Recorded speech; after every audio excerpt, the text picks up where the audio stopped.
Hockey for Life.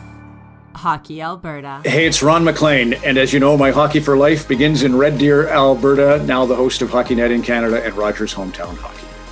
Well, it started in Whitehorse, Yukon. So my father was military, 7 years in the Army and then into the Air Force for 30. And we were stationed in Whitehorse, Yukon when I was 4 years old, 1964. And there was a backyard rink across the street. A neighbor, Dwight Riondo, picked me up and said, Ron, we're going over to Billy Clement's and we're going to skate. I didn't know how to skate, but that's how it started. And I fell in love with the game. And it's weird because in Yukon in the 1960s, there was no live television.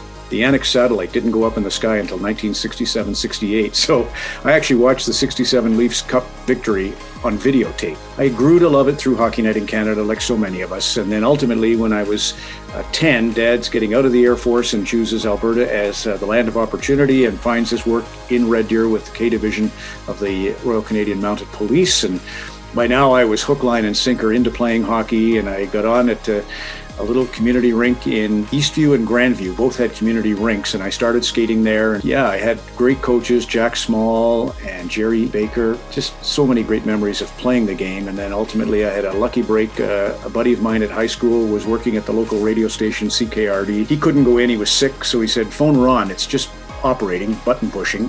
Ron will figure it out, and that's how I got into the broadcasting end of it. And one thing led to another.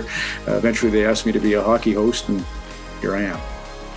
I loved the rink. I spent every waking minute on either Morris Row or Joseph Welsh Elementary rink. Just remember my attachment to the rink, having a stick over my shoulder, the skates over the stick, and getting over there to play shinny. And I remember a guy named Mac Tweeton was the fastest.